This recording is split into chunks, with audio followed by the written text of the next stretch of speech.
Wearing a mask will protect me from the virus. The problem is that people who wear these masks usually don't wear them properly. The coronavirus came from bat soup.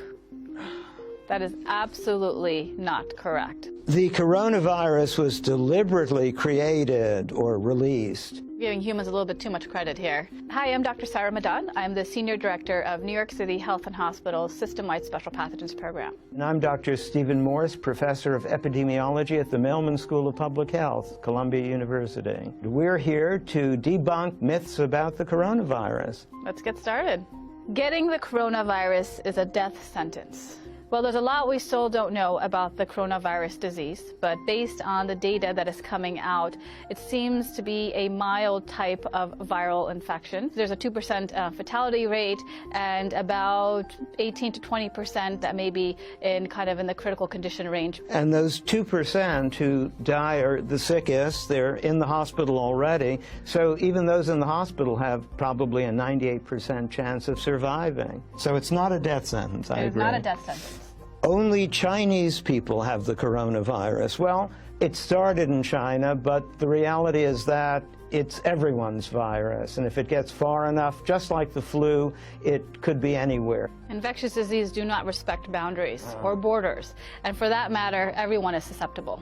The coronavirus is the most dangerous virus. That is not true. There are a number of different viruses out there in the world. So let's just compare it to another type of virus. So you have the Ebola virus disease, which has a much higher fertility rate associated with it. I think the official count is now 6,000 recoveries. But you know, one of the funny things is that we don't usually report recoveries when someone is discharged from the hospital. So all those recoveries, probably there are many more on the way as well.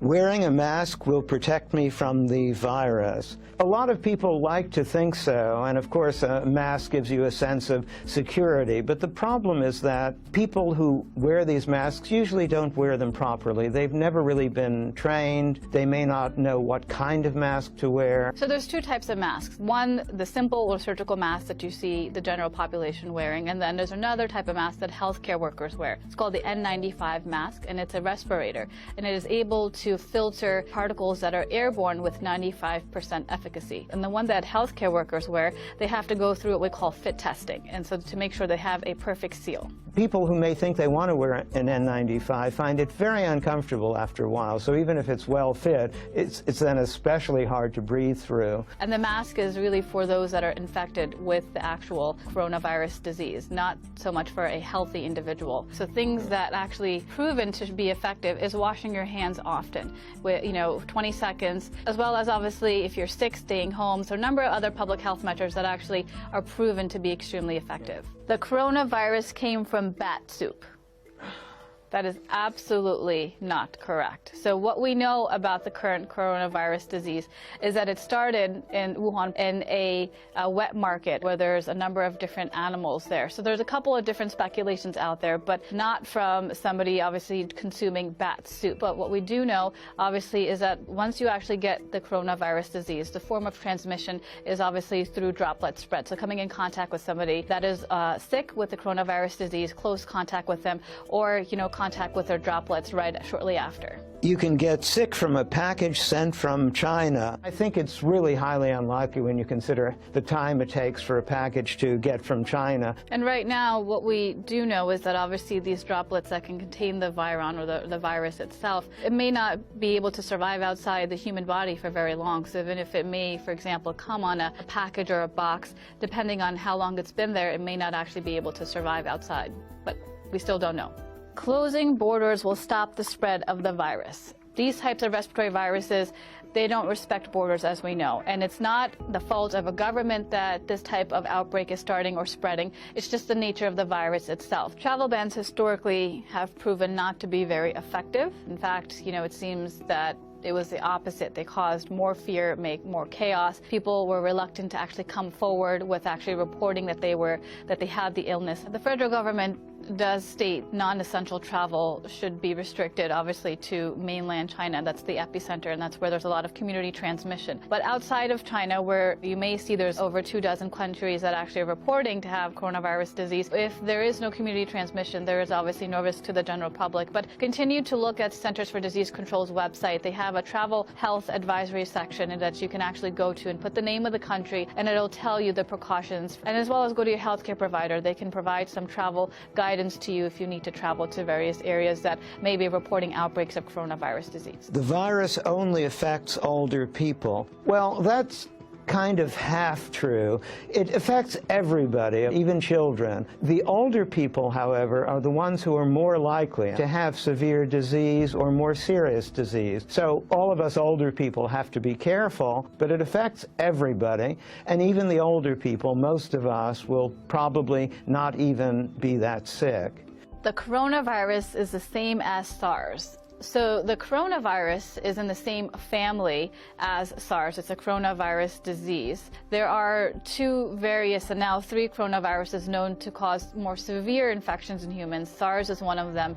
MERS, which is Middle East Respiratory Syndrome, is another one. And now coronavirus disease that just started, obviously. SARS was more severe in terms of the fatality rate that was reported. So it's about 10%, versus with the coronavirus, what we're seeing right now is about 2%. But still, it's way too early to tell. This one is different. This spreads a lot more like the flu, but there are so many more cases simply because it spreads so well. So many more people can easily get infected. Large numbers of deaths doesn't necessarily mean that it's a very lethal virus. It just means that a lot of people have been getting it, and some of them unfortunately die. Now let's just take seasonal flu, for example. Seasonal flu this year started in October, and the Centers for Disease Control and Prevention are already reporting over 10,000 deaths related to seasonal flu. And over, again, 20 million Americans being infected. So let's just put things into context. The coronavirus has something to do with Corona beer. No, and beer won't prevent it either. So Corona is simply Latin for crown, and they have a crown-like appearance with those spikes sticking up. But the beer is all on its own. It won't prevent coronaviruses, won't give it to you. It's just a coincidence.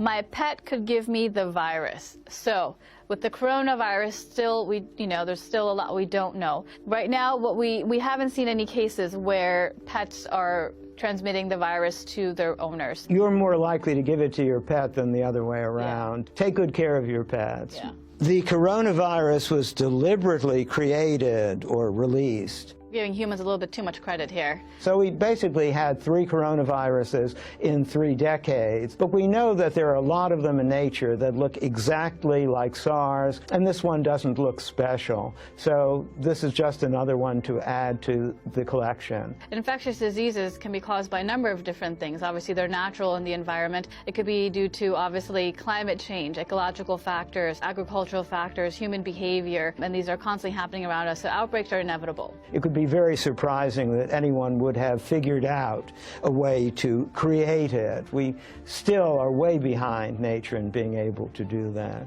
Antibiotics prevent and treat the virus. Viruses and bacteria are 2 different microbes. So we would use antibiotics for bacteria. For viruses, we use antiviral medications. And so, for example, with seasonal flu, that's a virus. And so one of the ways that we can treat or alleviate some of the symptoms is by giving Tamiflu. That's an antiviral medication. So antibiotics in this context for this virus do not work unless you have secondary infections that are bacterial in nature.